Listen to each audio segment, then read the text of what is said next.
Assistant Professor, Punjab University, and Dr. Harmandeep Singh Gill, Principal, B.B. Sharan Kaur, Khalsa College, Chamkaur Sahib, as Section Chair. On behalf of Seminar Organizing Committee, it is my proud privilege to extend to you a very warm welcome to the seminar. Now I request Engineer Sukhveer Singh Mundi, Chairman of Punjab and Chandigarh State Center, Institution of Engineers of India, to formally welcome the dignitaries.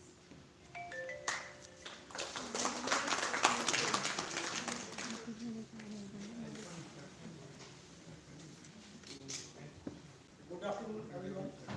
It is my proud privilege to welcome you all on behalf of Punjab and Chandigarh State Center of Institution of Engineering India and B.A.M. Khalsa College, Garhshankar, on the celebration of World Engineering Day for Sustainable Development. I welcome Dr. A.S. Baldev, IOFS retired, FIE, Additional General Manager, Indian Ordnance Factory, Department of Defense Production, Ministry of Defense, Government of India, keynote speaker of today's event. Dr. Baldev is graduated in B.Tech in Metallurgical Engineering from Punjab Engineering College, Chandigarh, Deeman Tutti University, MBA from Punjab Agriculture University, Ludhiana, and was awarded PhD in Management, Faculty of Management Studies from the University of Delhi. He has been a qualified lead assessor in quality, environment, health and safety management system. Dr. Baldev served Indian Ordnance Factory for 32 years. He won national and international awards on quality, steel production, and social service. His publication have appeared in the reputed journals which have been cited in prominent management authors. He represented Indian Ordnance Factory for 7 years and formulated 7 standards for Bureau of Indian Standards. He attended national and international conferences and presented paper in World Congress on Product Quality in 1977. I also welcome Dr. T.S. Kamal, former Vice President and of II to grace the occasion with benevolent presence. I also welcome all council members, chairman, Bathinda Local Sector, committee members, corporate members, students, fellow engineers, ladies and gentlemen. Thank you very much.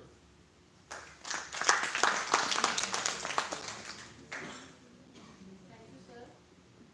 Now I would like to invite Dr. A.S. Baldev on stage for his thinker verse. Dr. A.S. Baldev.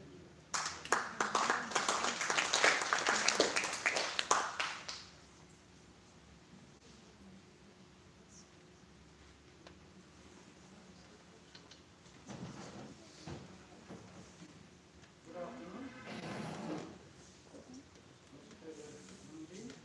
Chairman of Institution of Indian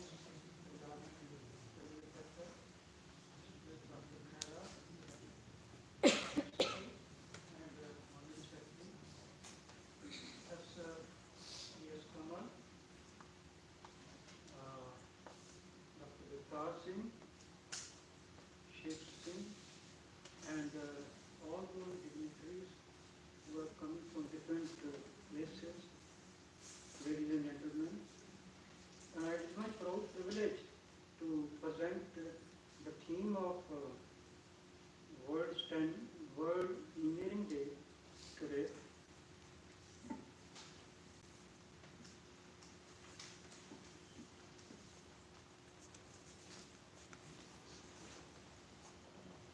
UNESCO in the general body meeting way back in 1990, they happened to pass a resolution that engineering communities, their innovations must be duly acknowledged by the society, and that is how the World Engineering Day for Sustainable Development took the birth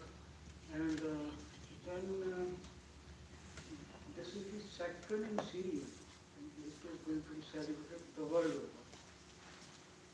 And today's theme, UNESCO has thought of Build Back Wiser, Engineering the Future.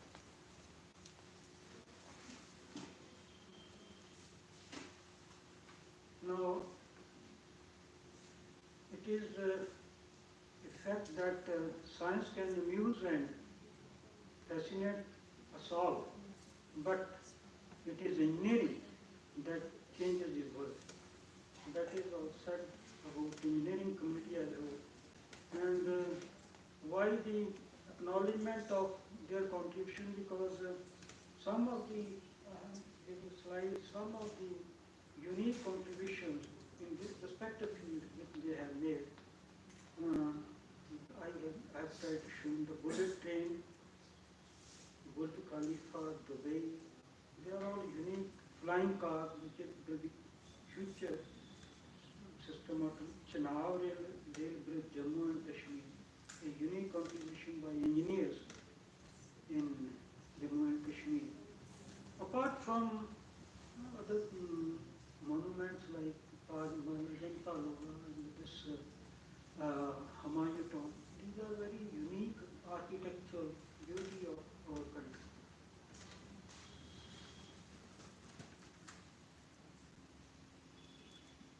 Now, because I am using the word sustainable development, so development that meets the needs of the present without compromising the ability of future generations to meet their own needs. This typical definition taken from Bertrand Commission report. Now, before I touch the topic, I must give you an overall view how this topic fits into the overall scenario. So I will be talking about sustainable development goals, because World Engineering Day is synonymous with the sustainable development goals. So UNESCO is moving forward with the 2030 Agenda for Sustainable Development. And there are 17 Sustainable Development Goals which we call SDG to transform our world. So we call it Envision 2030. And before I go to the goal part, let me accept very frankly, when I happened to join Punjab Engineering College Chandigarh way back in 1968, the typical type of question which we used to be posed by the village folks or the other persons, what engineer is supposed to do. So, engineer, a person who will, and for a very long time this concept remained that a person who will look after, who will manage machine material and man-machine materials. That was a very traditional type of definition of role which we engineers were supposed to play. Little did we know that there will be 7 or 8 parameters associated with that.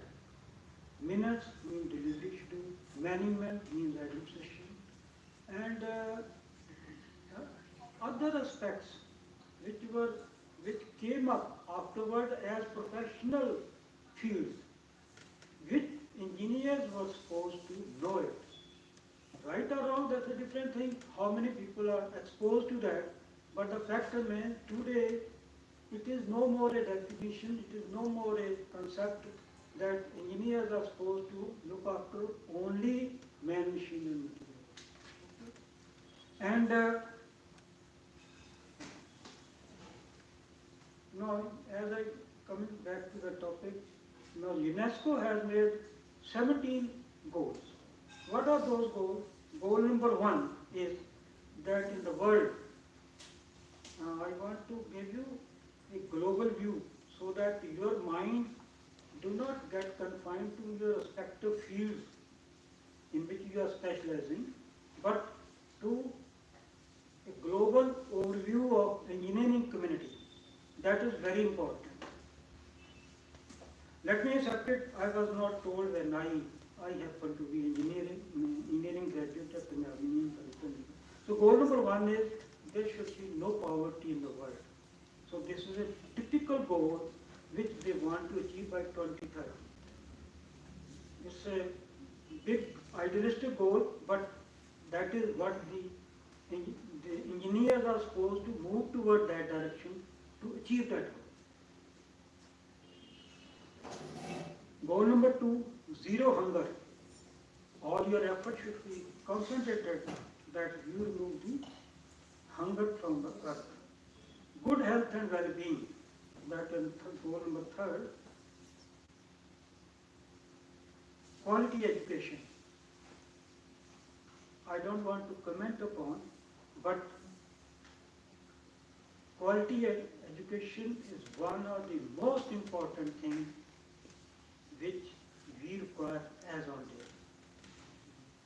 And I have worked for a very long time, right from the beginning with international standards.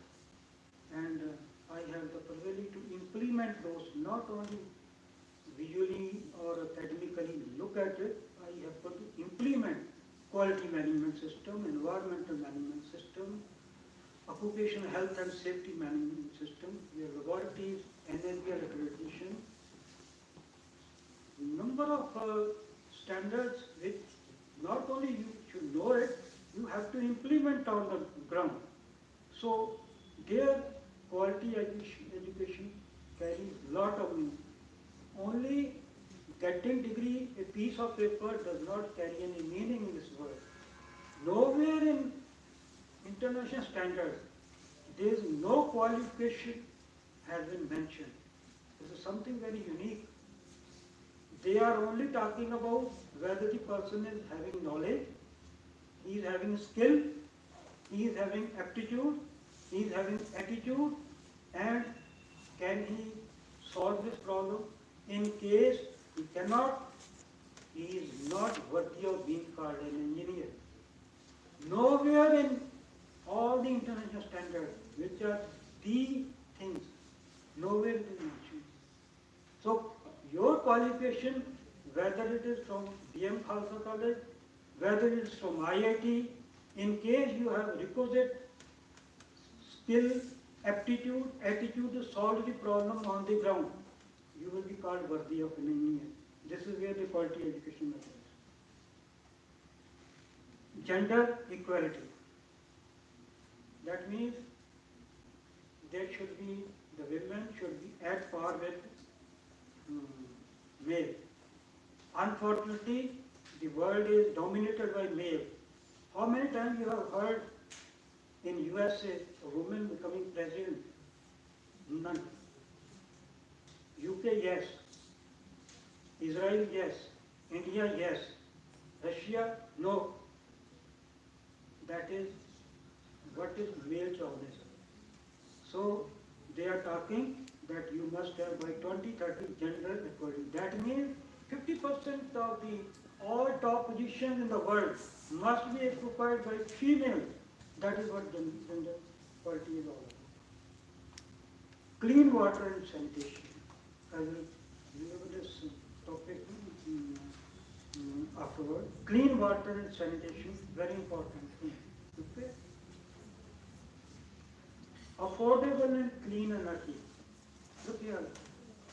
It's simple to hear. Every goal which they are mentioning, every goal which UNESCO has made, it is a field in itself. It is not that it is only 3 or 4 lines for academic purpose. They are field, very extensive field. They have done a lot of work before putting this code. Affordable and clean energy, very simple thing. Yes, we know it. China has becoming second largest economy in the world. Yes, India is trying to become third largest economy in the world. But look at the pollution. Both the countries, they have contributed. Who is responsible for that? So we require affordable and clean energy to run. Decent work and economic growth. Yes, we must give due good job to every educated person, and your economic growth should not be biased in terms of you. Only 50 people in India, they are controlling the whole economy of India as on date. That sort of economic growth is not acceptable, but it is, in fact, it is. Industry, innovation and infrastructure. Yes, we require industry, we require innovation, we require infrastructure. Gentlemen, keep away your sentiment. Go to Amritsar, go to Ludhiana, go to Calcutta, go to Bangalore, go to Hyderabad, go to Kanpur. You won't be able to breathe properly. Go to Delhi.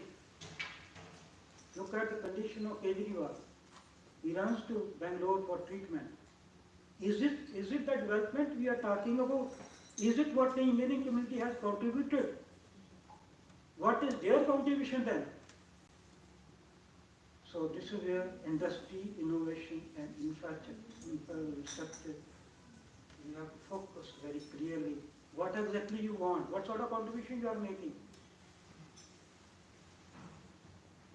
Goal number 10, reduced inequalities.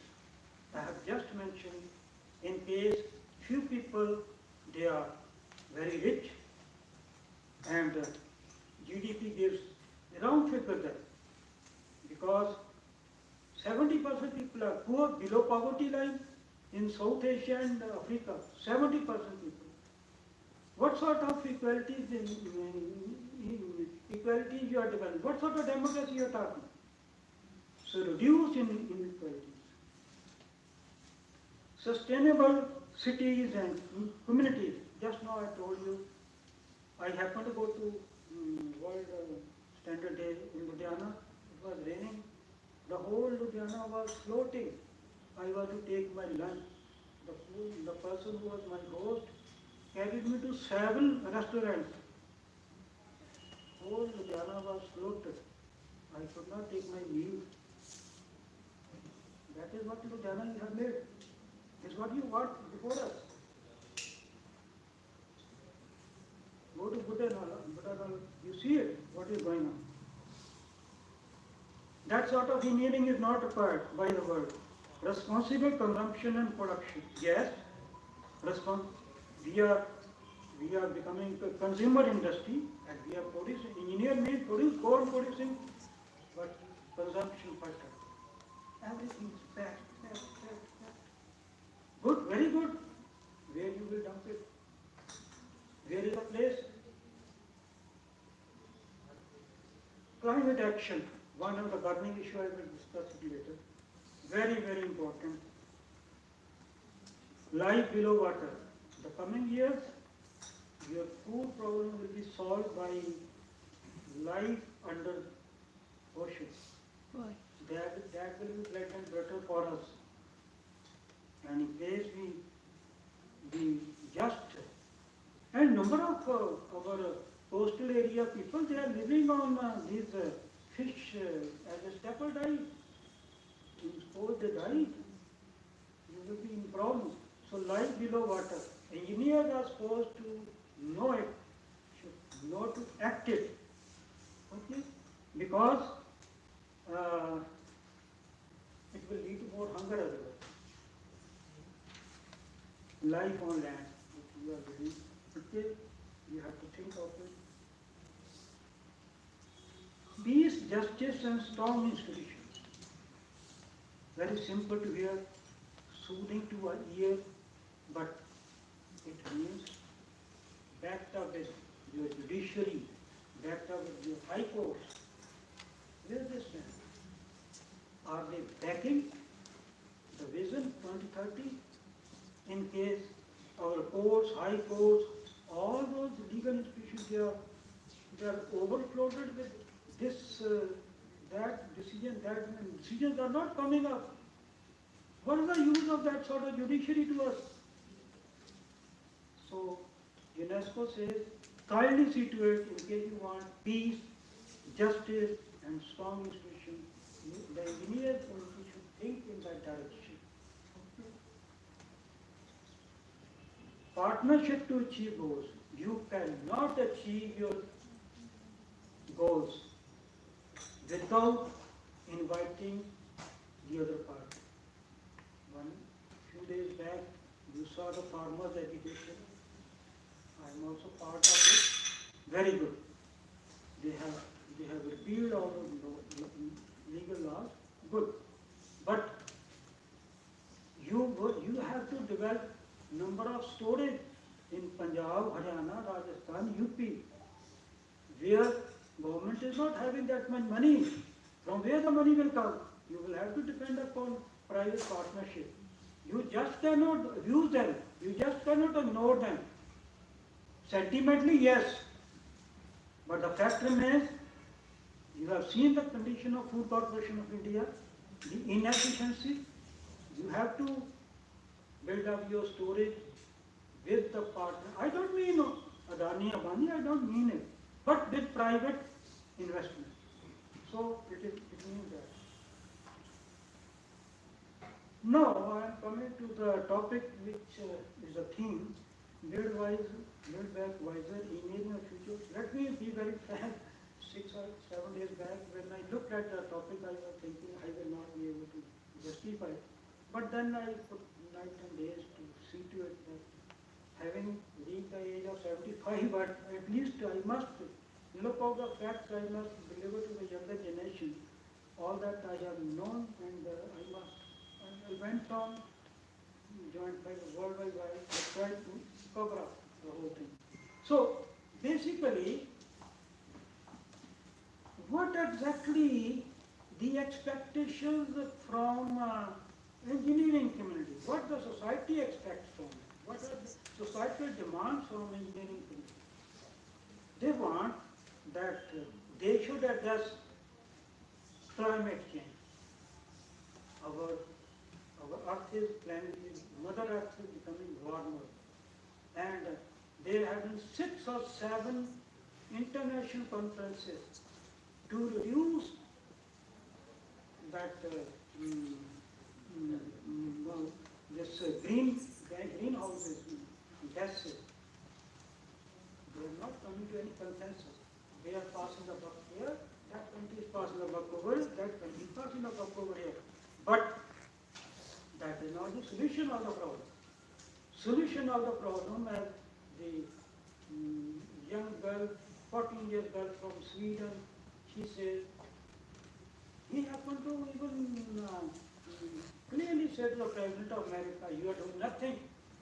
She happened to say to American Merkel, you have done nothing. You are ruining our generation. What concrete steps you have taken? And this is where the engineering committee is forced for me. Gentlemen, kindly see, number of your islands will be down the water. Bombay will be sinking. London will be sinking in few years. Islands named Nicobar and Andaman, where I happened, some of the islands they have already gone into the sea. Maldives will sink. It's a question of few years. You can't do anything because your climate, the glaciers, they are melting. Sea level is rising. You will have to face the consequences. Kindly see to it that you control the climate change, which is a man-made. It is not sent by God. It's man-made. We have not bothered about Mother Nature. Developing technologies for carbon-free economy. As I told you, go to take any bus in any city which are just you can't breathe properly, you can't sit in the public transport. Even in your own private car, you can't sit because smoke everywhere. In China, you go to the capital of China, Beijing, you can't see dust. You call this as a road, and they may be controlling the economy as a communist country, but the common man requires something else. The common man wants that everybody must have clean air, and You go on generating pollution, pollution, pollution, pollution, pollution. I remember when I was serving in Tendarikala in a steel plant, whenever I used to go here cycle, from 1 kilometer I could see that dirty smell. Because whenever I used to bother where the water is going, no care about any water. See, I agree, today is one of the leading industries. How many people have died? Who is responsible for their death? Gentlemen, every child in Delhi is suffering from asthma. Every child, every fifth child. Srinagar base near Ropar also, because of thermal plant. To ensure, so your direct carbon free economy, to ensure cities are cleaner, more sustainable, smarter and livable. Smarter. They thought of, I think, when this government came, smarter city, smarter. I haven't seen any city which has become smarter. Okay. So, but when you will have to work on smart city, finding things to implement, because that way you will be real contribution toward engineering and engineering faculty community. To ensure everyone accessible to clean water and sanitation system. Clean water is not available. It is not available in number of parts of the country, not only in India, African countries, number of other countries. Clean water is not available. Kindly see to it that the engineering community build up better system in such a way that those persons they are accessible to good clean water and sanitation systems. Affordable health care, I need not to say. Access to cheap and reliable, I have already talked. Challenges posed by COVID-19 outbreak. Never be thought 3 or 4 years back there COVID-19 outbreak and people will be living in misery, old persons will be dying, persons with disability will suffer, and immune systems will be compromised. That is a fact. Today you have to think and get action that the consequences of for 8 million people they have died in the world. It is more than the people combined in World War II and World War I. Social crisis demand. So what exactly changes a Soviet bar change in policy otherwise increase inequality, exclusion, discrimination, global unemployment will rise not only in this country, the world. So we require a need for plan of action. So that means the challenges, problems, issues which society is facing as on date, which must be in alignment with sustainable development goals, which I just discussed, 2030. Demonstrate value of decision in terms of economic and financial returns. That means you must it must carry some value. Whatever decision you are making, it must carry some value because on that basis only the investors they will invest money for that. In case they not get any return out of it, why they will invest? So you have to see to that value for the decision which you are going to take. Tangible environment and social impact I have already talked. Sound climate risk management. Yes, I have already talked. Traditional drivers of engineering outcome must cover environmental, social and governance. We call it ESG. Means traditional drivers of economy used to be quality, cost and this time. Okay, develop the building within this time that they say no, you kindly situate whether you have clearly saw the environmental aspect, social aspect, the governance aspect of it. People cry afterward your development. What is the use of that further development? And we have to, you as an engineering community, you have to find the solution. And that means the topic which I was discussing, real world problems, issues, challenges being faced by society as on date, which we call build back wiser, means you build those things wisely, better competent, synchronize it, those solutions with sustainable goals and development goals of UNESCO 2030. That means how you will engineer the future of the coming generation in an effective way. So I have taken references from UNESCO website and UN website. In case you have any question, you can pose. Okay, otherwise also you can write down. I will definitely give answers before I leave. And thank you very much for your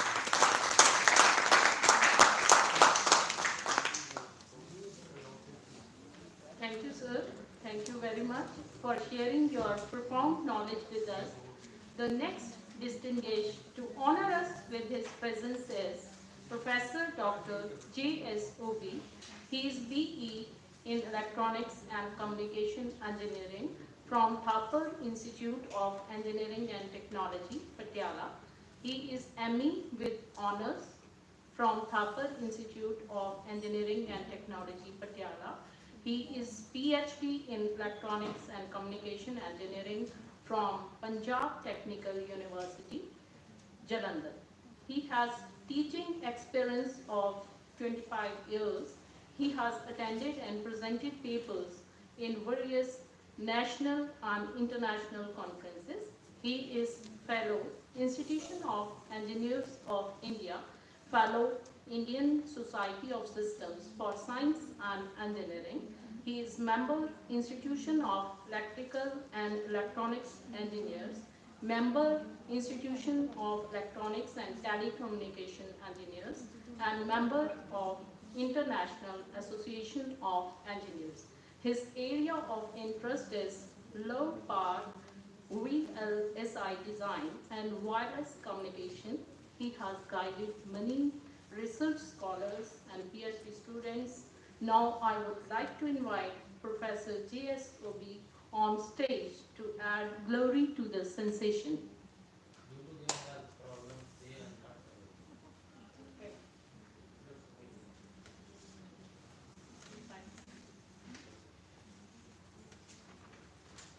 The next luminary to share his views is Dr. Jagtar Singh Sevia, Professor and Head, Punjabi University, Guru Kashi Campus, Talwandi Sabo, and Chairman, Local Chapter, Batinda.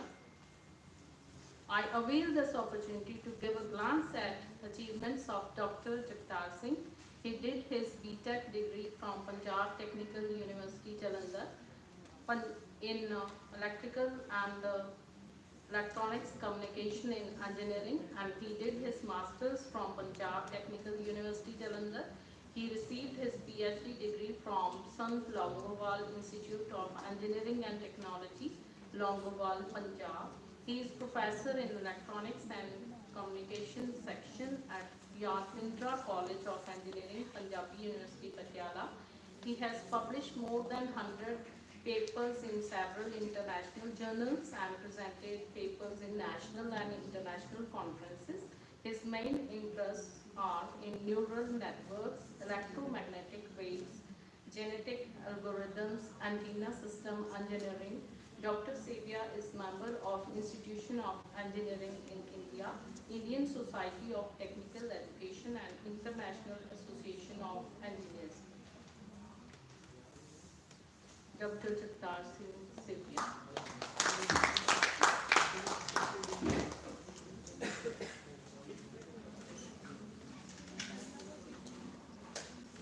Thank you, ma'am.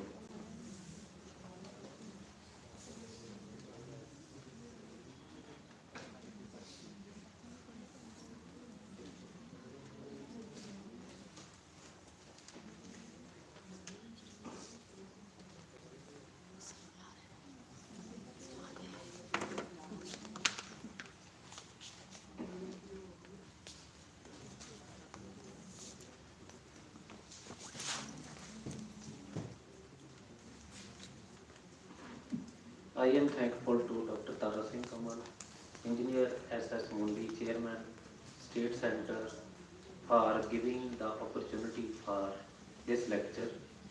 My topic for the lecture is Advances in Antenna Design for Wireless Communication. What are the various advances taking place in the design of antenna? First of all, we will start from communication. What is the communication? The exchange of information between two persons, that is known as the communication.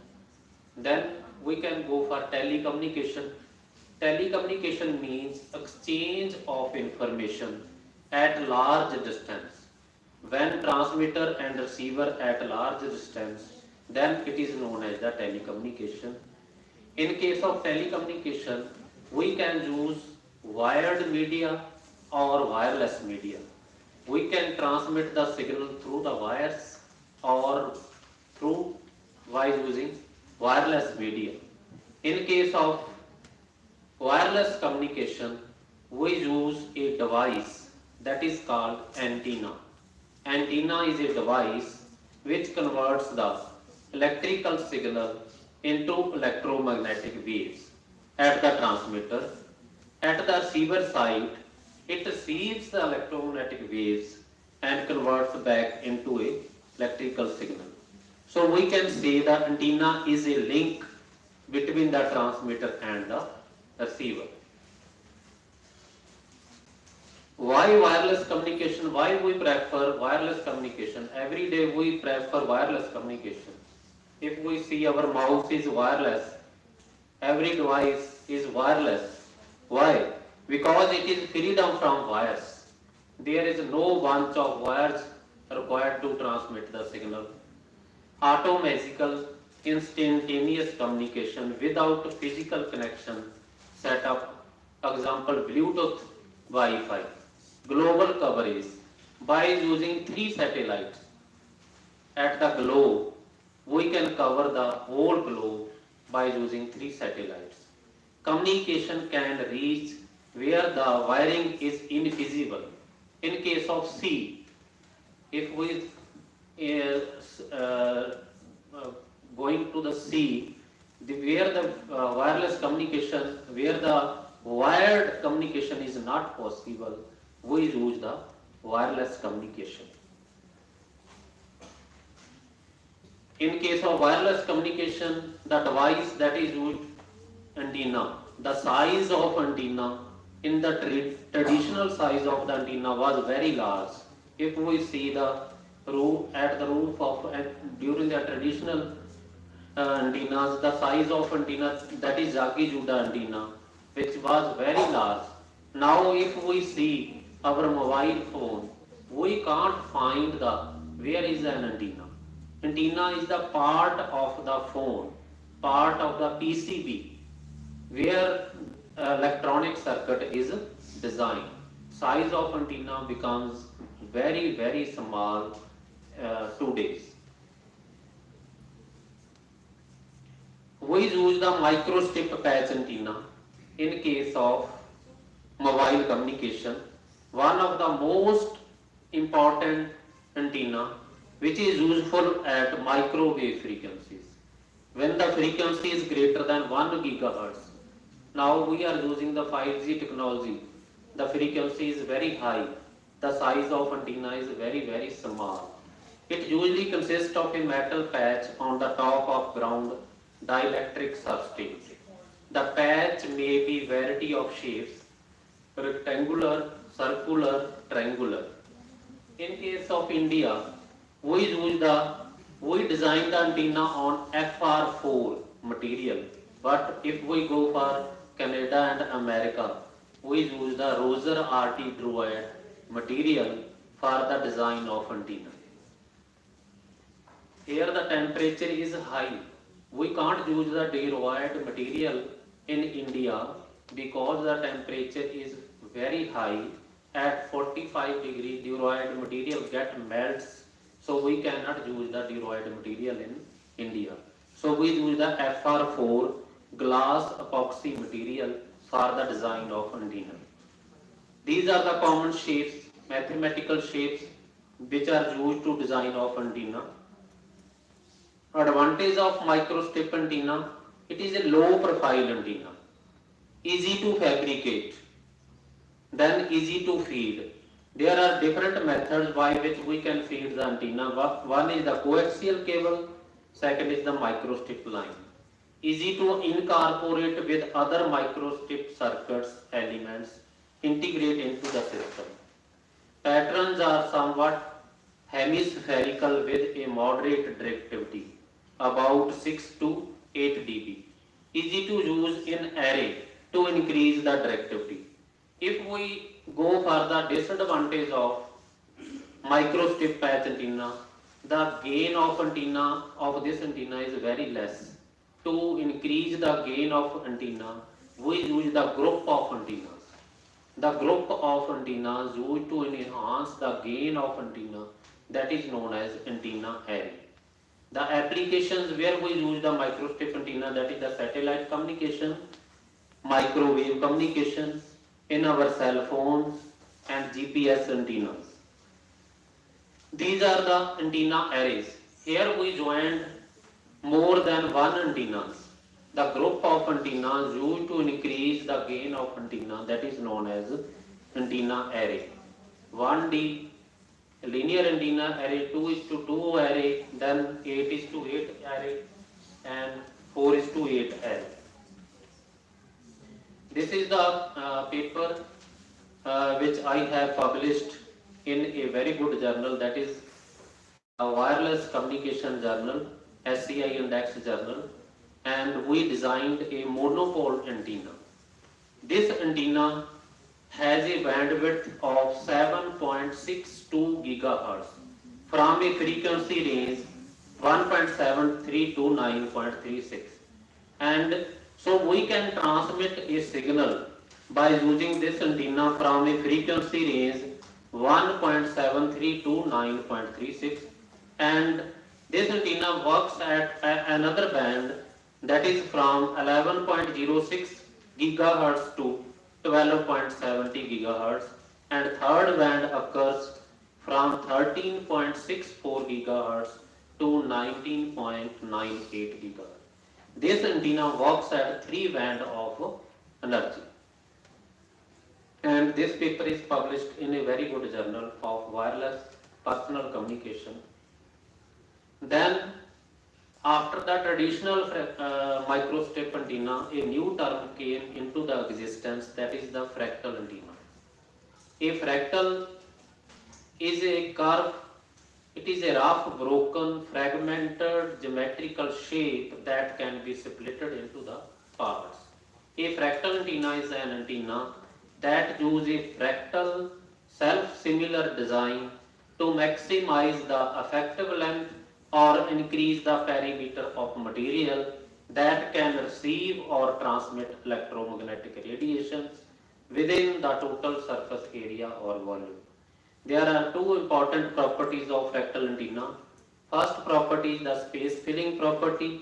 Second is the self-similar behavior.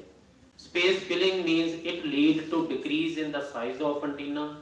Second is the self-similar behavior. It helps in achieving the multi-band behavior. These are the types of fractal. If we see in nature, there are two types of fractals occurs. One is the random fractal and second is the deterministic fractal. Random fractals are those fractals which cannot be represented by the mathematical equations. They occur random in nature. And deterministic fractals are those which can be represented by the equations, mathematical equations. These are the two figures showing the random fractals and deterministic fractal. Need of fractal antenna. Why we go for fractal antenna? If we see the traditional antenna work at a single frequency. If we want to transmit 4 signals, and one for radio, other is for TV and other is for satellite, then we require 4 different antennas. If we want to serve the work of four antennas by single antenna, that is known as the fractal antenna. By making the this microstrip patch antenna to a fractal, this this antenna starts working at the four frequencies. The mathematical fractals, the first is the Minkowski fractal antenna. It is a linear deterministic fractal antenna. That is, it can be represented by the mathematical equation. Minkowski curve is founded with a square curve. The originator is a straight line. Here the originator is a straight line. If we divide this straight line into three parts and remove the central part by a square and remove one side of the square, we get the Minkowski fractal antenna. After the name of scientist Minkowski, this antenna is a Minkowski fractal antenna. Then Koch, it is also after the name of scientist Koch. It is also linear deterministic fractal antenna. Here we divide the line into three parts and single and central part is removed, replaced by a triangle. And this process is repeated so and so, so the perimeter of antenna increases and this antenna starts working at lower frequencies and miniaturization of the antenna takes place. Then Koch snowflake fractal antenna. In case of Koch snowflake fractal antenna, we use the triangle as the base geometry and we apply the Koch curve at the sides of the triangle to get Koch snowflake fractal antenna.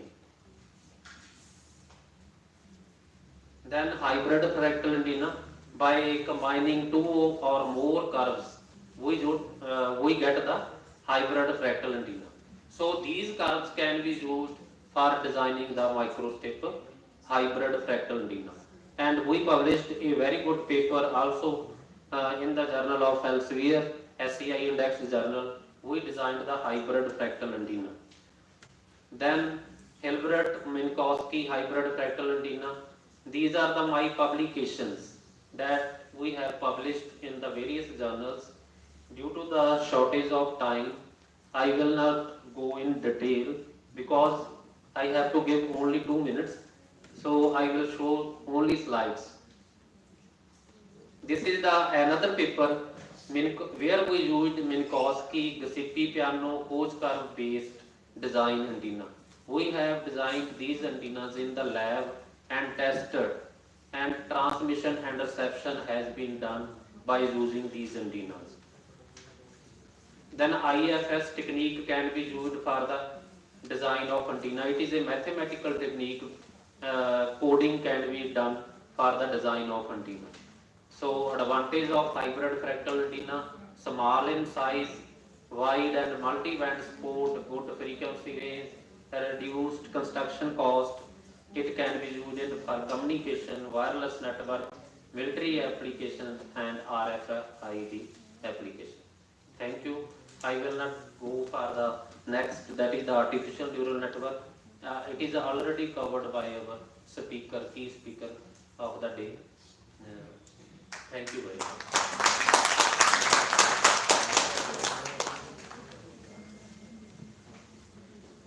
Thank you, sir. Thank you very much for sharing your priceless knowledge with us. We feel honored to have Dr. Anuj Gupta, Assistant Professor B.A.M. Chandigarh, Dr. Harmandeep Singh Gill, Principal B.B. Sharan Kaur Khalsa College, Chamkaur Sahib, as Session Chair. Now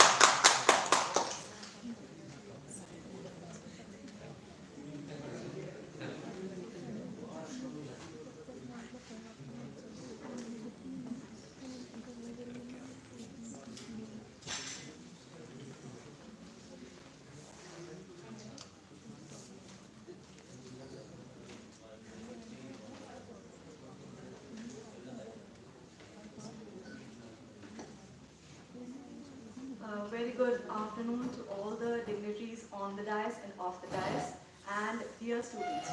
I'm here to present the topic E-Governance Measures in Punjab Post-COVID Quo Vadis. Now, what does Quo Vadis mean? In Latin, it means where are we heading? So, in the introduction, I would like to say I would be talking about COVID-19 crisis. Now, when this COVID-19 crisis hit the world 2 years back, there were many experimental forms of governance that emerged, and this paper analyzes the form of governance that was seen in different countries and how the government of Punjab executed its form of governance. Talking about the brief history of the pandemic, let's go back 2 years from now. The coronavirus first was seen in the world on 31st December 2019. The World Health Organization named it COVID-19 virus on 11th Feb 2020. The World Health Organization Director General gave the term infodemic to this pandemic, and this word holds true even today because it is more of what rumors are coming up in the world rather than the actual thing. And World Health Organization declared it as a global pandemic on March 11th, 2020.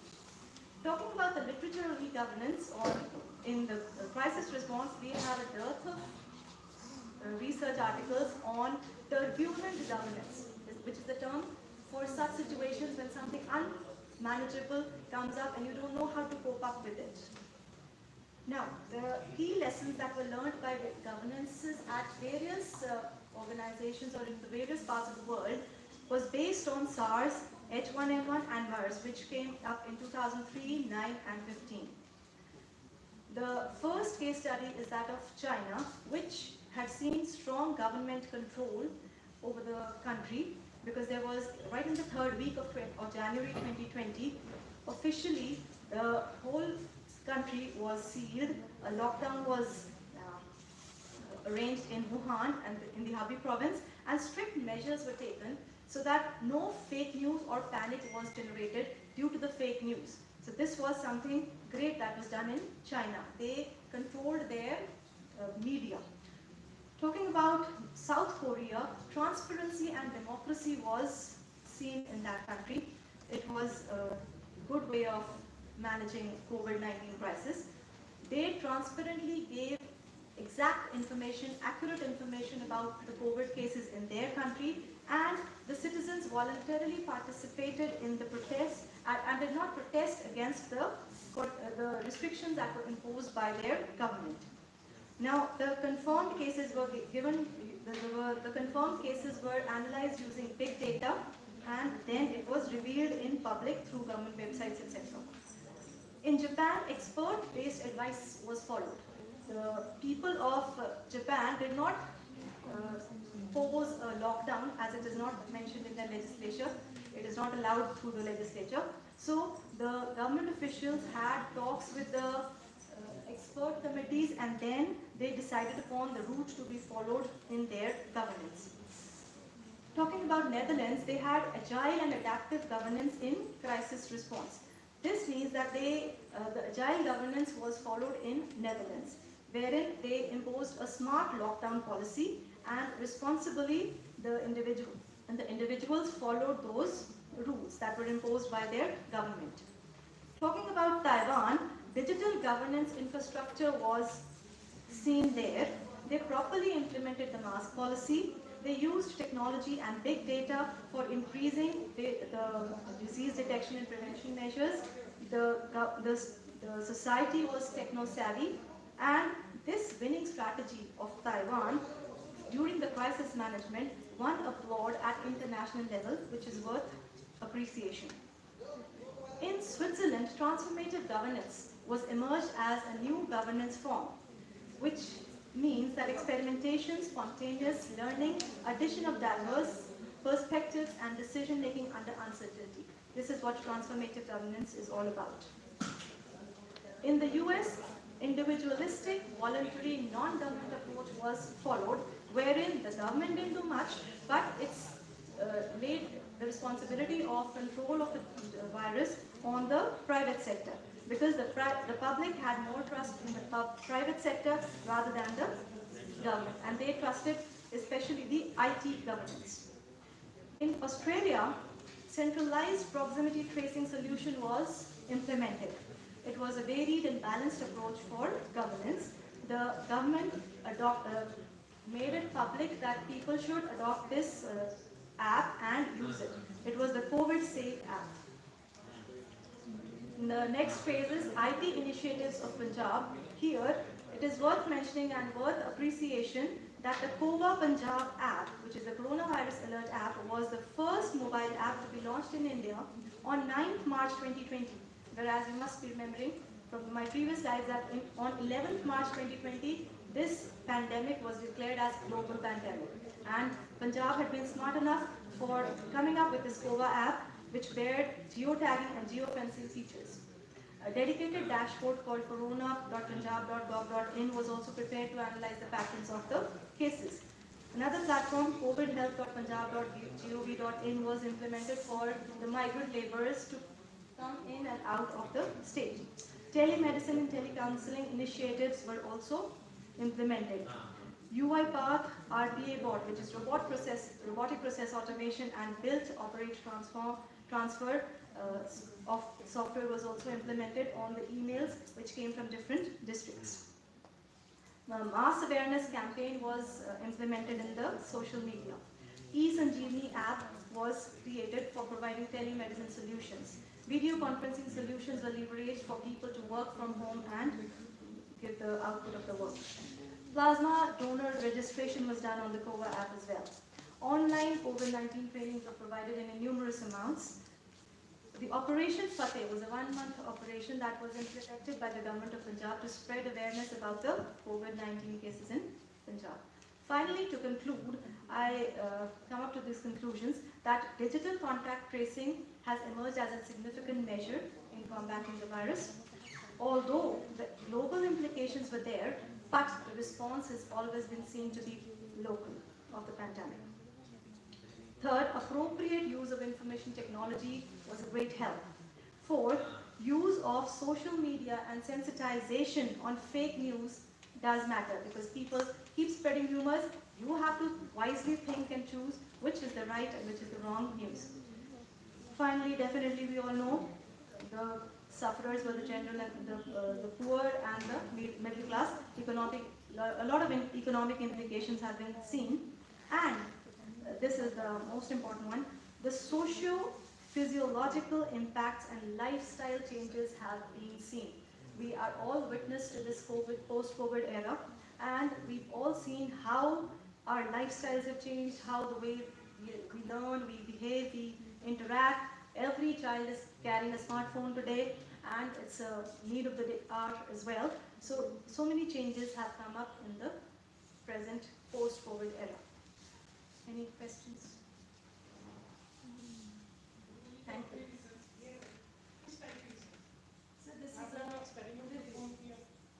No, it is not experimentation. References से paper में है. So presentation. I can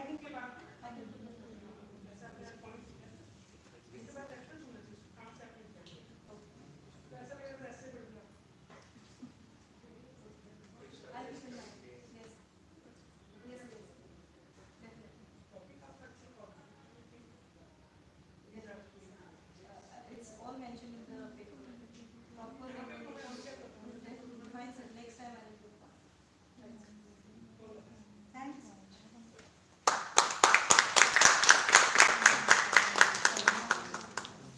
Thank you, ma'am. Now it's time to encourage the spirit of next researcher. For that, I would like to call upon Miss Uttamjeet Kaur, and she would be presenting on role of big data for e-business, future opportunities, challenges, and value creation. Miss Uttamjeet. Thank you, ma'am. Good afternoon, all of you.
My topic is role of big data for e-business, future opportunities, challenges, and value creation.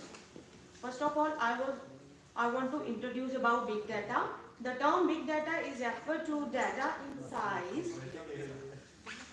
in size and surpasses the handling capability of traditional database. The data that are created so quickly that it does not fit into the traditional database. As traditional database contain documents, records and files.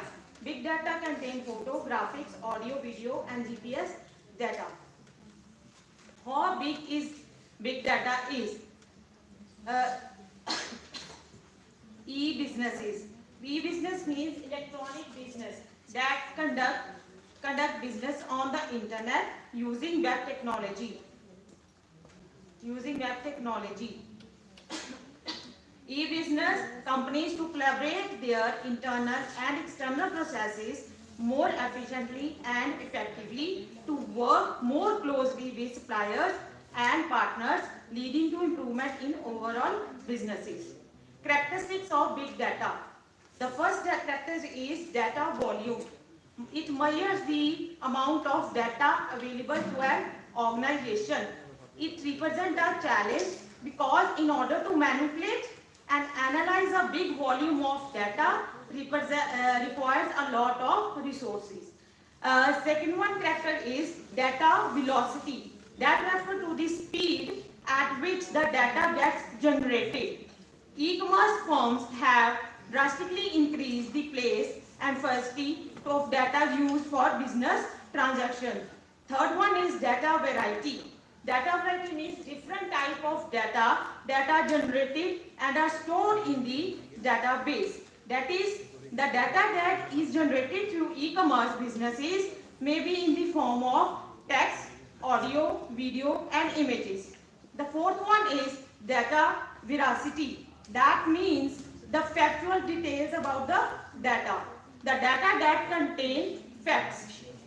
The last one is data value. The main aim of the big data is to create business value. It measures the usefulness of data in making decisions. The aim of the paper: first, predicting customer behavior, dynamic pricing, visualizing in supply chain, and detecting, managing fraud. Data in e-businesses may be structured, semi-structured and unstructured. Data generated from different sources. That sources might be human resources, machine resources that come from real-time sensors. Third one is organization resources. By using big data, it is possible to find, acquire, extract, manipulate, analyze, connect and visualize data. Second, to explore the opportunities for e-business by use of big data analysis. Big data can significant impact on business in three ways. First is discovering the hidden insights from the available data. Second, improve decision making by enriching information. Third, account the business process automation. Third one is to address the big data challenges faced by e-business. First is challenge faced. The challenge faced by the data analysis are by specialized skills, technologies, architectures, challenges and difficulties in verification, and the traditional data from the other enterprise systems for analysis.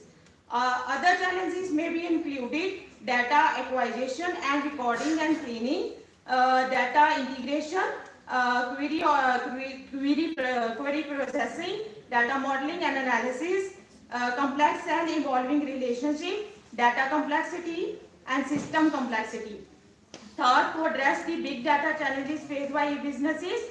To overcome the challenges of e-business, need to adopt big data analysis that is driven by a perfect blend of technologies, management and economics. Real-time processing of streaming of big data is crucial to finding meaningful data and reacting to it. Some future challenges of big data is: first is data integration. Most of the data either is unstructured or semi-structured. The ability to combine them to drive a meaningful information leading to better business decisions and more important, due to the variety means different types of data, the challenges is known now how to handle and control the quality of data. Second one is data volume. As the data is in a big amount of data, so the question is whether just the volume can give better insights about the business. As for that, this data need to be acquired, stored, assessed and processed, which is challenging task for any system. Third one is availability of required skills. There are several big data tools available in the marketplace that need to be looked into. The additional skill people are required who know how to use it in effective manner.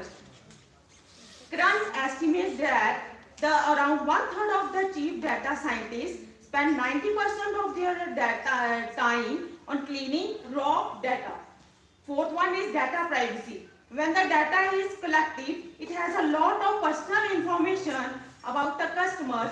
People should be worried how to information about them is being that affect them, as their data gets monitored quite often during real time and privacy is lost.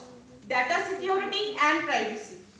With the huge amount of data that the companies have today about their customers, they must scale up the capability to make sure that this data or information is secure. Legal assets. Once the companies collect and have customers' data, the question arises, who is the owner of that data? Is the data we are referring to or to the person who generated? In case of negative consequences, how situation need to be handled and who will be held responsible. Finally, use of big data technology is considered as opportunity, not a problem. By using big data technology in e-business, bring benefits of having better customer relations, enhancing business performance, better productivity, modern capabilities. Use, as conclusion defines, use of big data has made it easier to capture, store, analysis unstructured data in the entrepreneur. The future looks very promising as it analyzes all kinds of unstructured data with a goal to make better decision making. There are several challenges that need to be addressed before big data technology will attain its full attention. Using big data empowered decision making to decide on the basis of evidence rather than intuition. For that reason, it has the potential to revalidate e-business.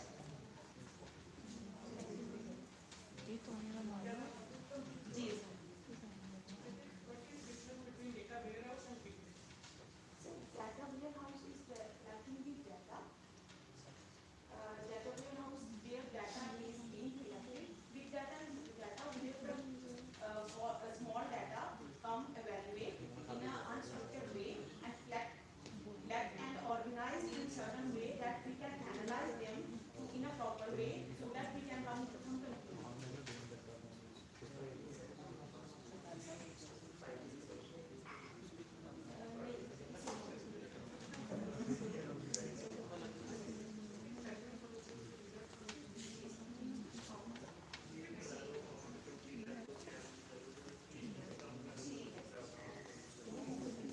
Thank you.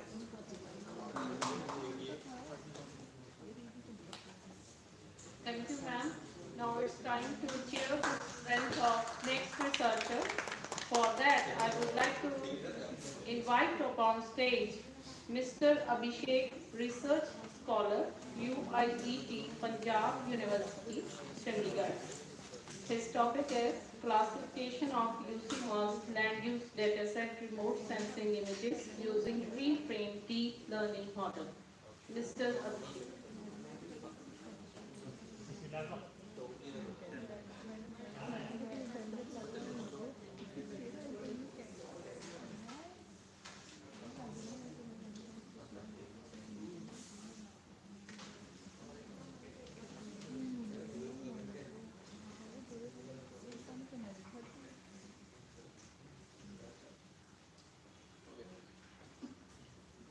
Good afternoon, everyone.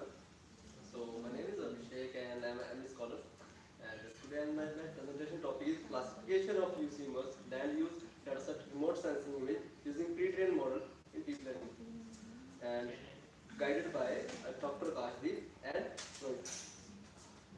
So these are the agenda that we are going to talk about in this presentation. So what is the satellite image and how many types of satellite images currently we have, and the resolutions of the satellite images, and where we can get the satellite images, and what is the methodology that I have used for my research paper, and then the data set that I have used, and after that pre-training the models and the result conclusion and the further scope that I am going to use.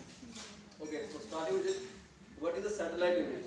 So satellite image is just a basic image that we generally have to use, but it is captured by a satellite uh, of our Earth or any other planets, and it is generally operated by government or a private third-party business. There are two types of satellites. First one is active satellites, and second one is the passive satellites. Active satellites, in an active satellite is the one which transmitting the equipment abroad, such as a transporter and devices receiver signals from the earth and amplify it. And in passive it doesn't have. So the main difference in active and passive is that active satellites modifies the signal that it receives in terms of amplification and any terms. In passive satellites, they don't change the signal they receive, they just forward the specific signal. Okay. So these are three types of resolution that we have in satellite imaging. So these are the spatial resolution, spectral resolution, and temporal resolution. Spatial resolution that we use in daily life for research and all that. It has the smallest feature and details that we need for the classification and segmentation and all that. And spatial resolution is a refer to the ability of satellite sensors that measure the specific wavelength and electromagnetic spectrum.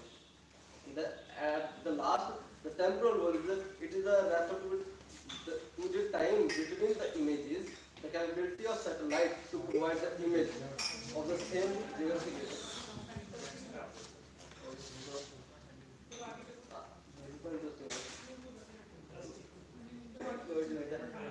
Okay, sure.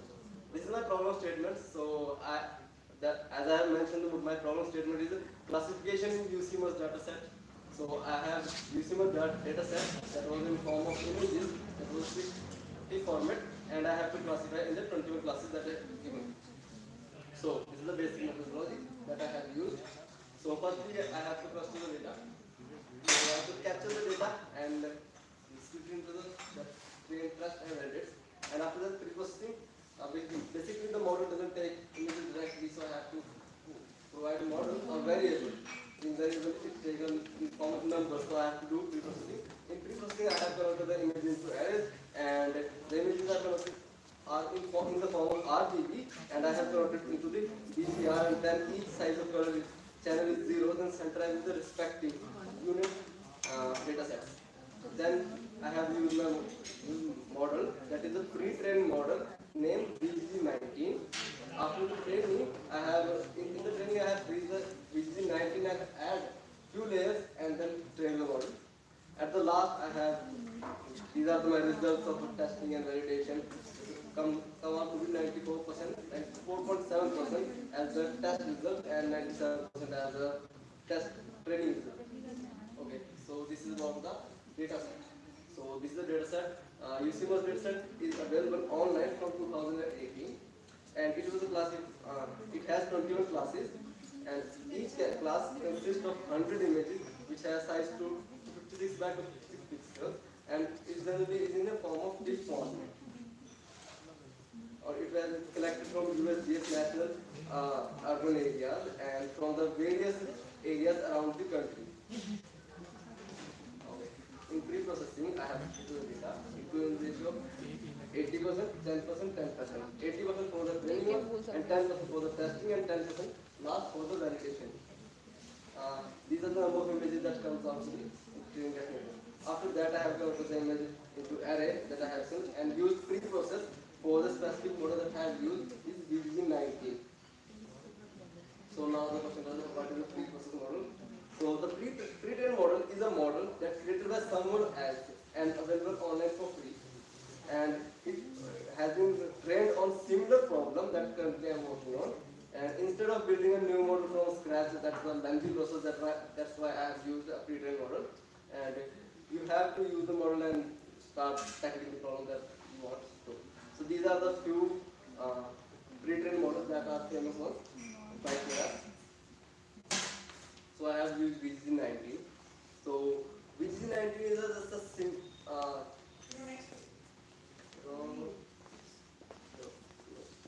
these are the results that I have found from the after training the models.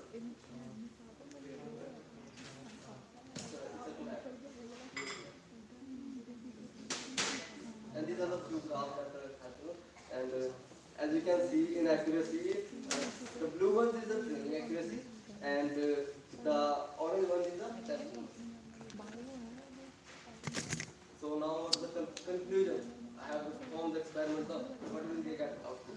So in this experiment we have used the input as a satellite images as the input and classify into different models, different classes with the help of VGD19. So in a deep learning provides a better result as compared to the computer vision capacity and able to classify the images into different classes. The future scope of this is that we can classify only to bigger picture. So as a result, computer and computer collect a big picture of Haryana region and start to classify which region is cultivated and uncultivated for a specific time period, nearly about 10 to 12 years. Then I can justify that in 10 years my Haryana region has been grown in cultivation or not. That's the main question. And applying or the future scope can be applying different models. I have used just one model, VGC90, that provides me a better result as compared to other models. But I haven't used all the models that are available on the online.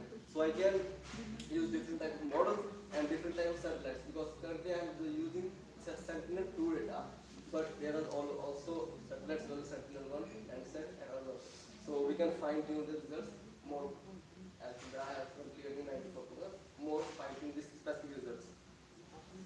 So that's all from my side. Because my name is Abhishek.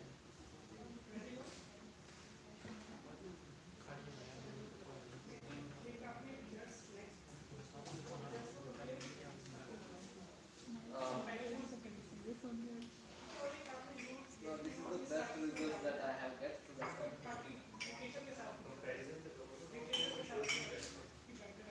Uh, yeah. Totally okay. Not that I can add a slide to this. Other models, how is performing on other models. Thank you so much, everyone.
Thank you, Mr. Abhishek.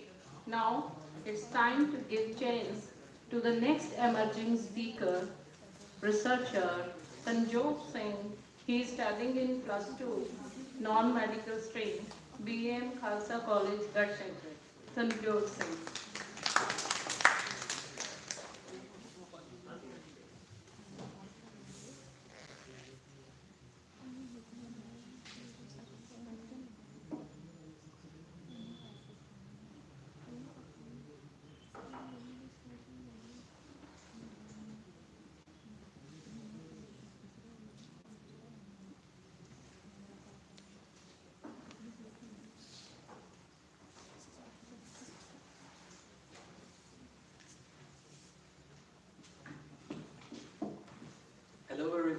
hope that you're having a nice day today.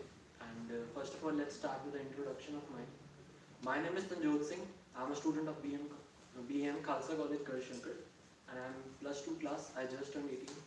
And the thing is, today I'll be going to talk about AI, ML, and crowdsourcing.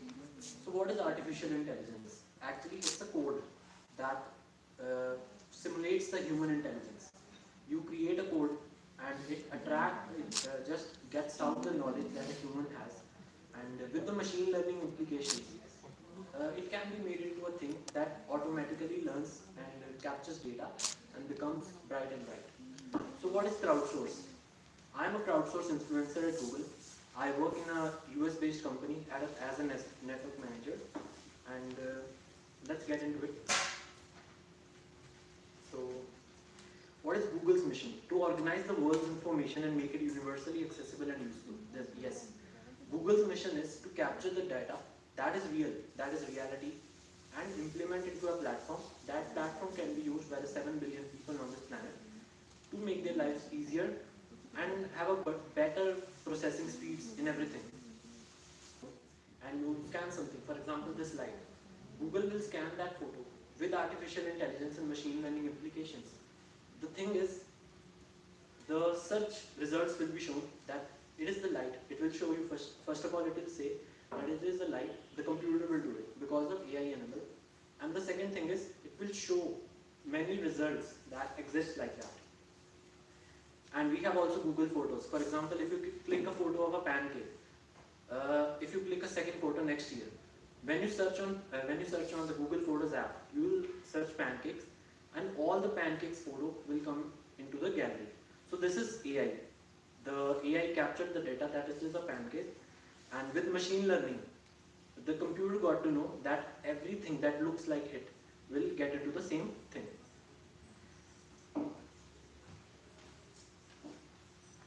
So there are 9 million number of images in open images dataset. This dataset is in the form of big data, as many of the delegates said about it. And less than 3% of those images are from India and China. Now what crowdsourcing is? Crowdsourcing is something,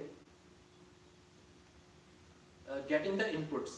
As I told you, that machine learning is something in which you have to input the data, the real world data. So that is crowdsourcing. You input the data into it, and this is crowdsourcing.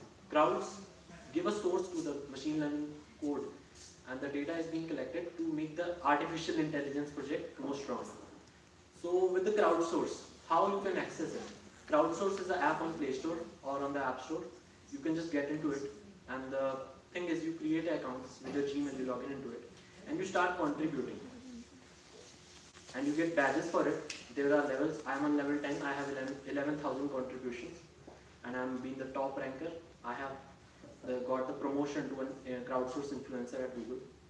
And then there is image capture. For example, I want to put something into Google ecosystem. I'll click the photo of the sofa and I'll post into the ecosystem, and this thing will go into the big data. So next time when I'll come to this place, I'll open my Google Lens and scan the same sofa. The thing is, Google Lens will tell me that this photo you have clicked on this previous year on this date at this time. So this is how machine learning works. And there is sentiment evaluation. For example, I have to download an app on Play Store. I'll just go, and if I want to see the reviews, there's a filter option that you want to see 5-star or you want to see the least. So this is sentiment evaluation. On the crowdsource app, I'll just rate a review that here's it in. Not only that, these guys have a sense of humor. It means it's a positive response. So I'll rate it with a smile, as you can see there. And this is when you apply that filter that you only want to see the positive ones. This is the thing that you have contributed. You made to know the machine learning project that it is a positive review, and you want to filter it out from the others. Handwriting recognition. So what it is? As you can see, you can write on your phones. As you can see, yet is written here. It is handwritten. So the computer doesn't know what it is. You will just type in here at the bottom. There is a text box. You will type that it is yet. So that is how the machine learning algorithm will work. It will capture the data, and next time when something near to it, at an accuracy of 99.98%, something like that, will come to this, it will give output that it is yet. Translations, as you all know, you use the Google Translate app. You type something in English, you can get into languages, all of them. Translation and glide typing. You must have seen on a keyboard, if you glide type, if you move your finger across letters, you can easily write a word. That's for speed. If you have a speed, if you have a calculation where to get and take a break and everything like that, that's how glide comes into work. And this is something we can contribute to the Google Crowdsource app. There's a word written, contacts with the. So I'll just type on the keyboard that contacts with the, using my finger, only type that gliding thing. So that's how it will capture the thing, the correct thing, and it will go into the machine learning algorithm. Facial expressions. I can click a photo of mine and the AI system will recognize whether I'm happy, sad, or in a joyous mood or something like that. So that's how it will contribute to the machine algorithm.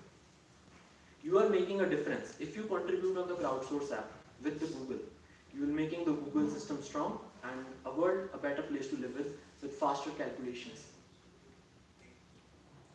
So influencers, as I am also an influencer, there are lakhs of influencers around the globe. We have global meetups in Switzerland, New Zealand, etc.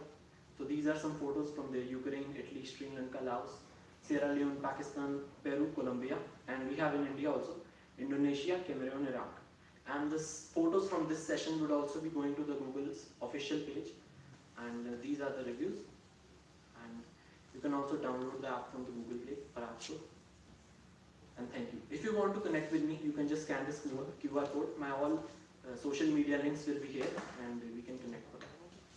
So thank you. If you have any questions, I am open to questions. But I have one question. You tell me this Google, all these big internet provider,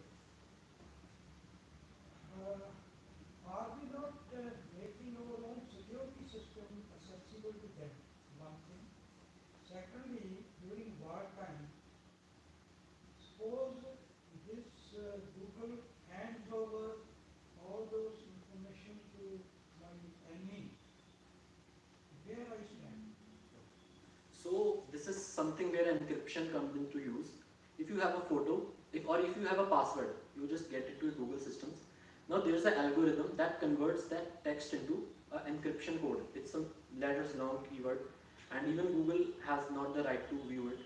Only you are the one who knows what it is. Only they have the encryption code, and that encryption code no one on this planet Earth can crack. That's how security works. And when it comes to data handling, Google has agreed to terms that they will not share your data. The data is shared only to open source platforms. Open source platforms are those where you are agreeing that please give my data to the other peoples and make your systems powerful. But when it comes to private information, Google has no right to do that, and it's not doing it. There are certain laws abided by Google, and if they cross that line, you have the right to sue them. Because same problem is coming with Facebook, same problem is coming with other institutions. The problem by problem we have not answered. I was in defense for a very long time. I am worried about the security of my nation when I am at war with China or with Pakistan. Okay? My problem is, in case at that crucial stage, Google violates where I stand. So when it comes to Facebook, you are only the person who's agreeing to post your posts and everything like that. When it comes to crucial information like your email, your password, your search history, no, Google will not ever do it because it's totally encrypted. They don't have the right to do it, and they even can't because they have an algorithm that they created, but no one can crack that thing. So it's totally under safe hands. But again, you are saying should. I don't believe in should. It has happened. Then where my nation will stand? The data collected. He is still too young, just नहीं, studying plus 2 class. नहीं, what With are, the passage of time, he will understand these things. Sir, actually, the thing is, because they are violating, internationally they are violating this thing. I mean, this young boy must learn it.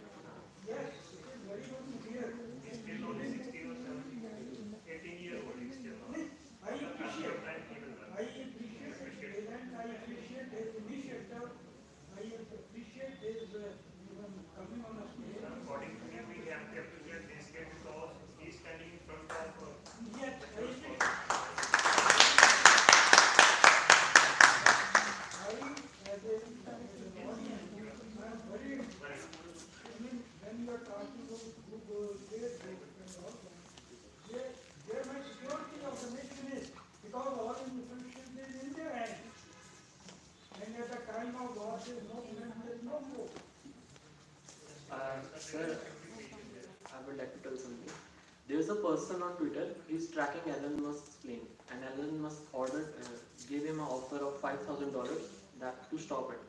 But the thing is, the tracking system also is open source. Everything is becoming open source. The data cannot be hidden, and the data that gets into open source cannot be used by any nation into deteriorating something. The data is completely useless to them. Only the thing is, the email you create has some photos of yours, but that too are open source with your permission and in an encryption form. Even Google doesn't have the right to do it. The data which you are talking about that is getting into exposure or may get some harm to our nation is useless to anyone. Email IDs are not used. Email IDs are not into use of Ukraine or Russia, anyone. And getting into phone numbers, they are also totally useless for them. The only data that is left is your own photo, and you already have agreed to any social media or any IT platform that you can use my that photo anywhere. So when you agree to the terms, you have to abide because you are using their services. If you want to make your life easy, so that's how it goes. But I totally agree to you, and I'll definitely work on it. First of all, I would congratulate. I think you are one of the youngest speaker, and you spoke really very well. So I would first appreciate your this effort. Second, I have a query, like simple question, that you said that emotions are, input is taken from the users themselves. Like if I am going to tell, well, this is something smiling, like it's a happy face, something sentiment analysis. So what if I am giving the wrong information? Like that is quite likely. So Maybe. So like that's what how happens? Like is that verified somewhere that who suppose like handwriting recognition? I can tell that. Yeah. So that's how it works. In crowdsourcing, it is open source. When you give an input to the system, that data goes to someone else, they validate it. Everyone is contributing. Some people verify it, some people give the inputs. So when they say no, they take a percentage out of it, that there are 60% yes, it is correct, there are 40% no. So that data will not be included in the machine learning algorithm. It only works on percentage systems. Very nice.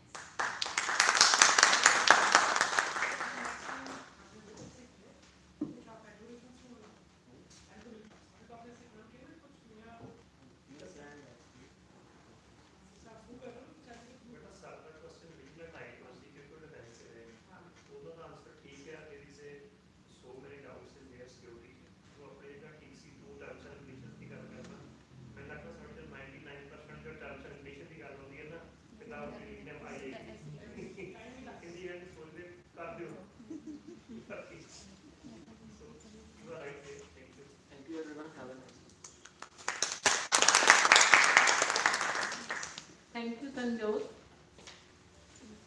Now I would like to call Nikhil Chaudhary, student of BCA, B.A.M. Khalsa College, Garshankar. He will be delivering on reviews on biometric technologies.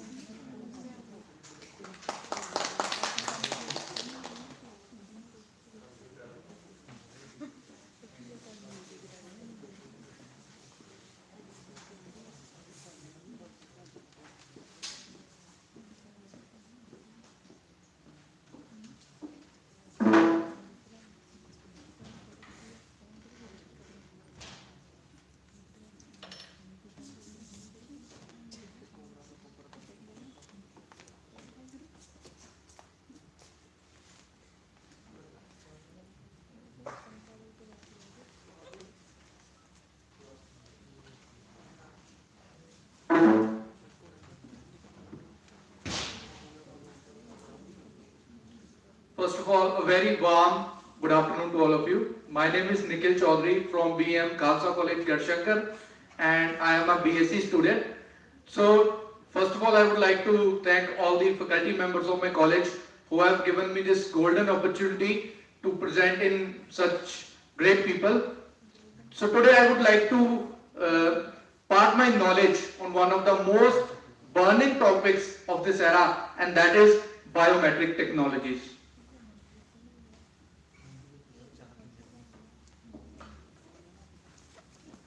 So my presentation includes abstract keywords.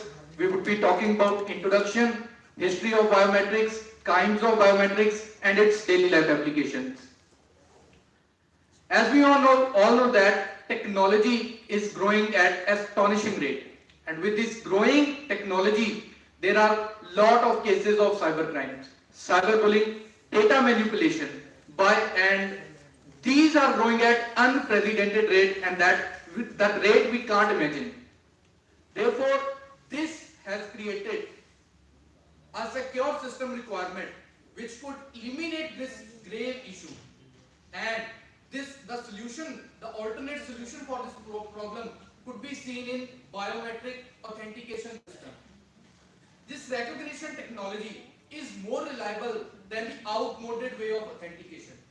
Furthermore, authentication based on biometric methods eradicates the essential to recall a password or carry a token. So coming to the word biometrics.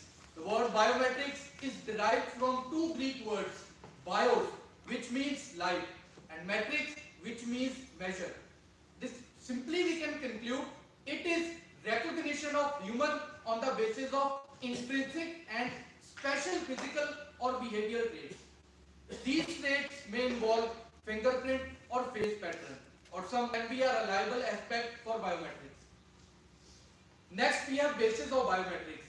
Usually we can broadly classify into uncountable numbers, but we can broadly classify them on the basis of identification and verification. The term identification, it works that it determines who the person is. It involves taking the measured characteristics and trying to find a match in a database containing records of people and those characteristics. Coming to the word verification, it involves taking the measured characteristics and comparing it to the previously recorded data for that person. Next, history of biometrics. Biometrics is not a new concept. It was done earlier in the 14th and 15th century as well. Chinese merchants were using ink for authenticating the merchants. And in the 1890s, Alfonso Batelage, who was a French police officer, he created a method of bodily measurements with criminals who repeated the crimes with different names.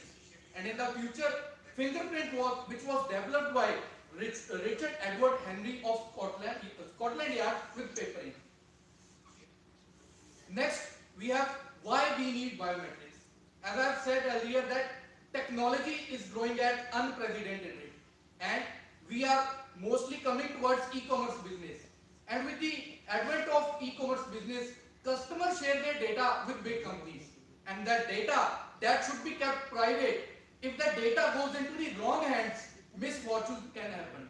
For example, if the data breach is happening at security agencies, then national security of that nation could be on stake. If the data of school goes into the hands of hackers, then identity theft can happen. Next, apart from this, we have another reasons why we need biometrics.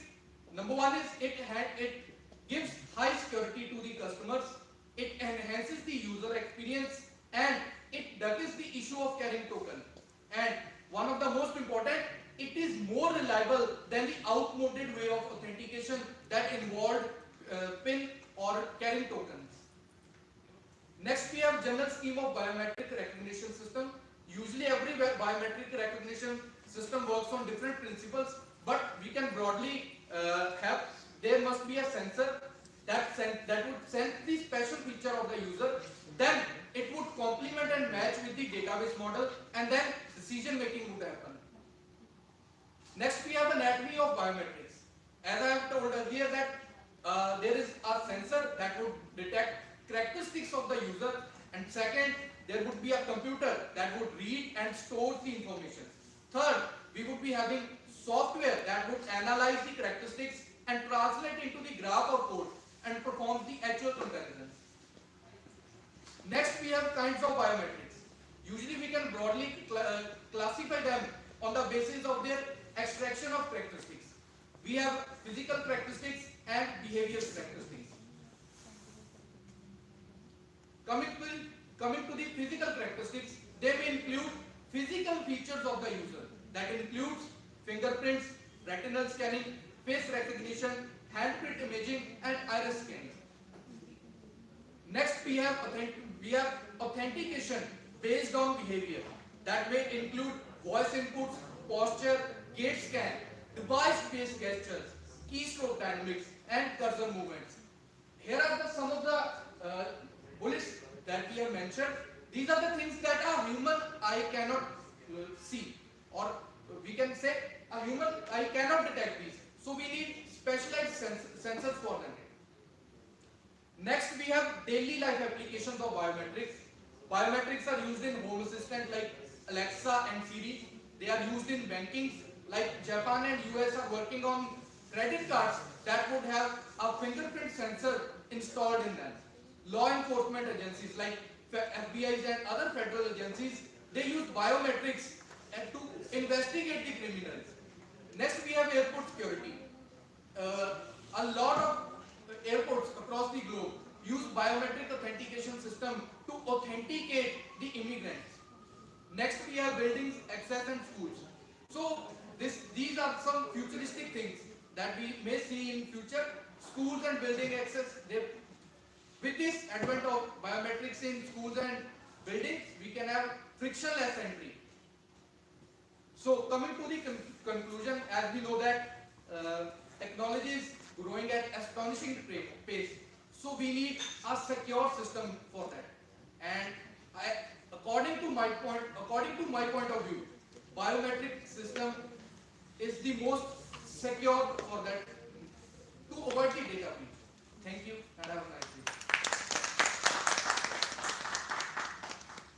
Any questions?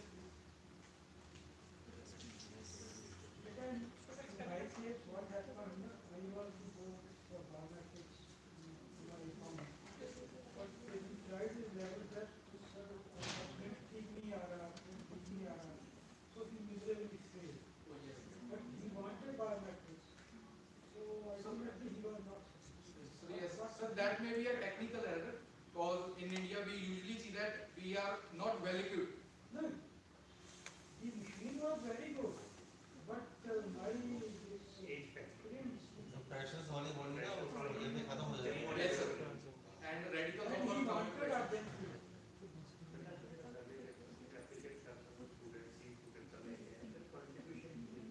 Sir, actually, under the guidance of our teacher, so I prepared and It's a very good preparation presentation. What is your contribution? so actually I have paraphrased all the sources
are not only cheap, but they also do not have much side effects on the human body. The automatic identification of plants has also been a widely explored field for the conservation of environment, and deep learning has been extensively used in image recognition because of its powerful ability to extract features from the set of images. In case of leaf images, we have different type of features like shape, texture, venation, color, and there are different techniques which are used to extract them. This is some of the related work since 2018. So as we can see that in few of these works, the authors have used feature extraction along with classification and have obtained certain accuracy. But in case of deep learning models, we will see that the need for the feature extracting method is diminishing. So that means the deep learning models don't need an extra technique to extract the features. That is how good they are. That is why the recent trend has shifted to transfer learning and deep learning. These are some of the sample images from the medicinal leaf dataset. This dataset has been created in 2021. V2 was actually developed with the vision to be used in mobiles, or it is considered to be a very lightweight model.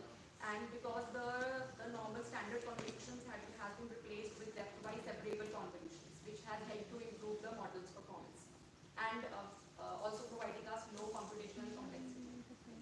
Then we have also applied the PCA or principal component analysis, which is an unsupervised learning algorithm, but it helps to reduce the dimensionality. So when we say that we want to reduce the dimensionality, we actually mean that we want to make the data set a little lighter.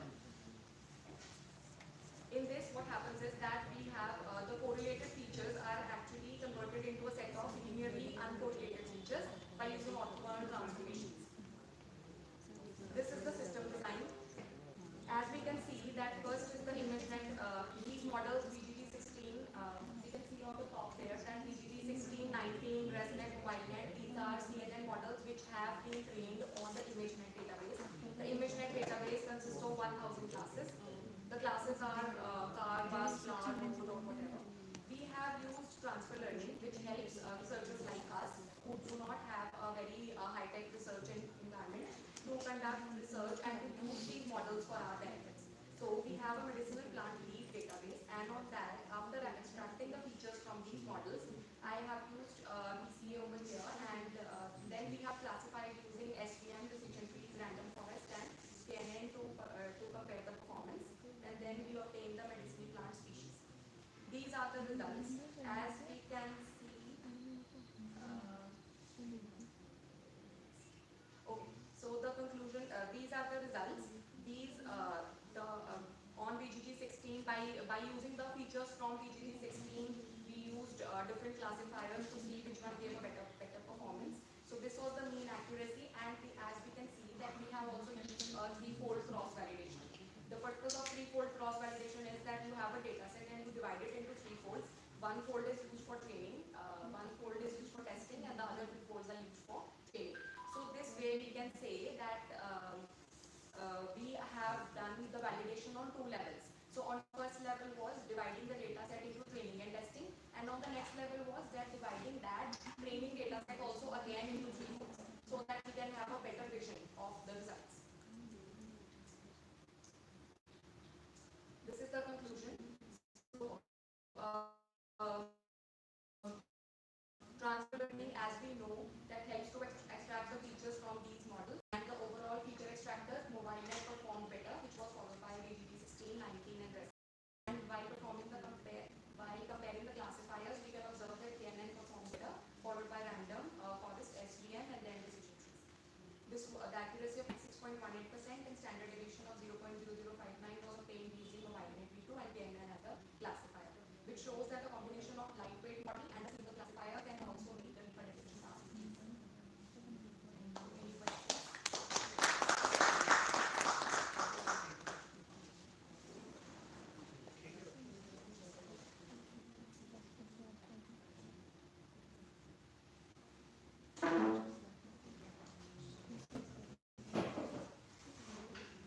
Now I request Dr.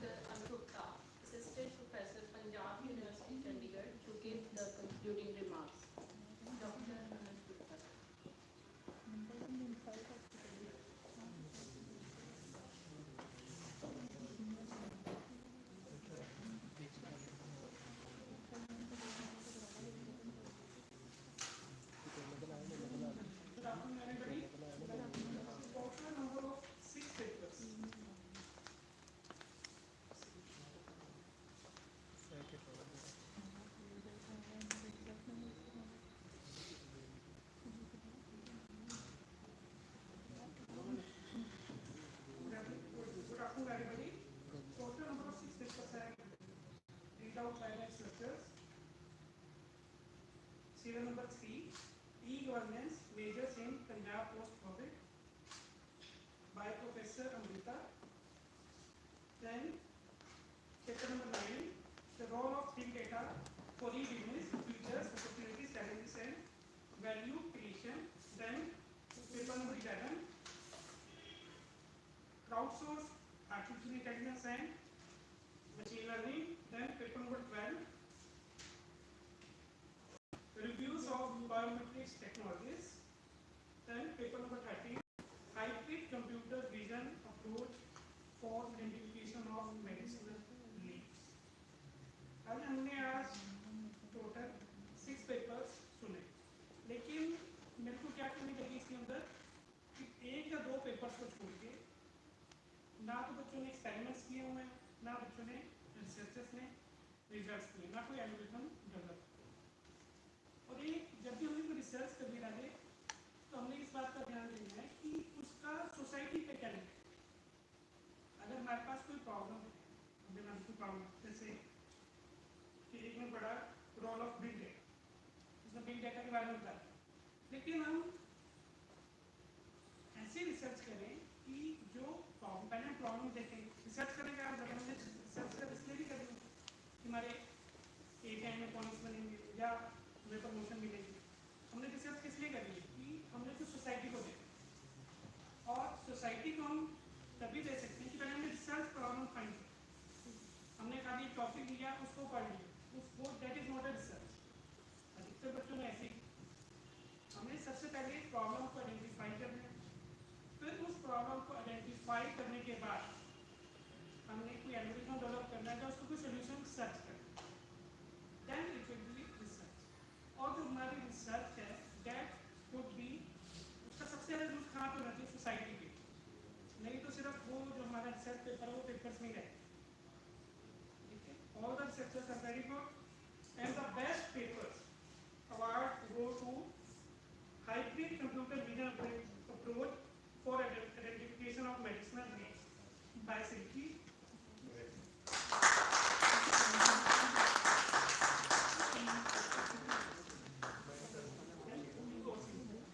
तो लेकिन मेरे को एक paper और अच्छा लग रहा है, that is serial number 10, classification of UC merged land use data sets, remote sensing images using pre-trained deep learning models by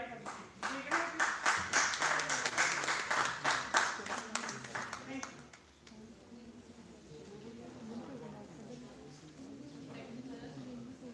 Now I will request Dr. Bandeep Singh Khera, Principal B.A.M. Khalsa College and Honorary Secretary, Institute of Engineers of India, Punjab and Chandigarh State Center, and Professor Kamar Kulwant Singh, not there, I think is not there.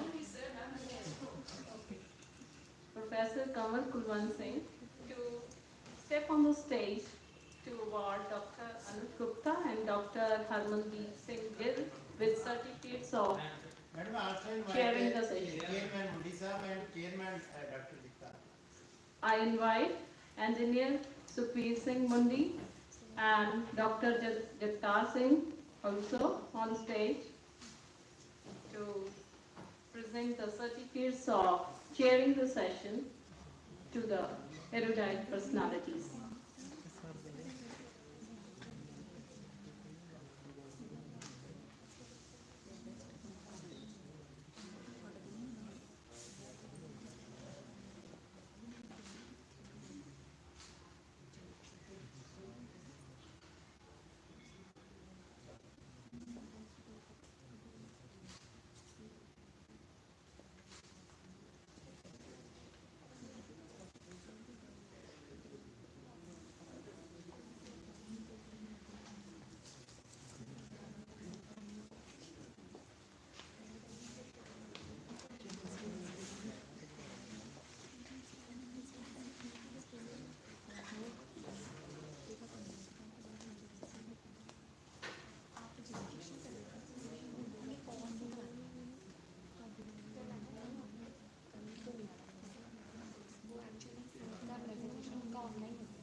Veer Singh Mandi, Chairman, Institute of Engineering Technology.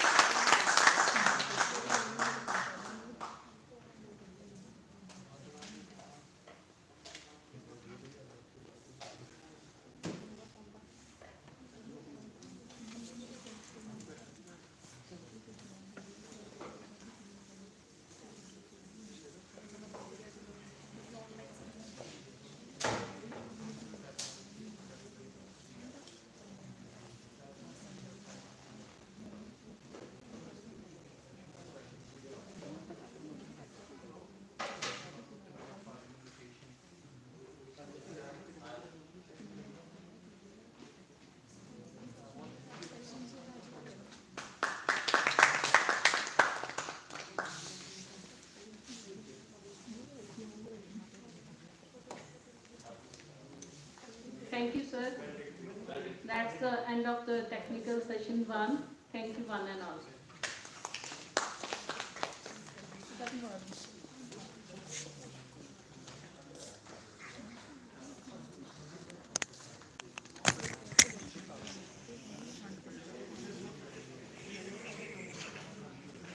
ਚਲੋ ਆ ਕਰ ਇਕੱਠਾ ਕਰੋ trend ਜੇ ਮੈਨੂੰ ਪੁੱਛਦਾ ਨਾ ਨਹੀਂ ਕੁਐਸਚਨ ਖੜਾ ਕਰ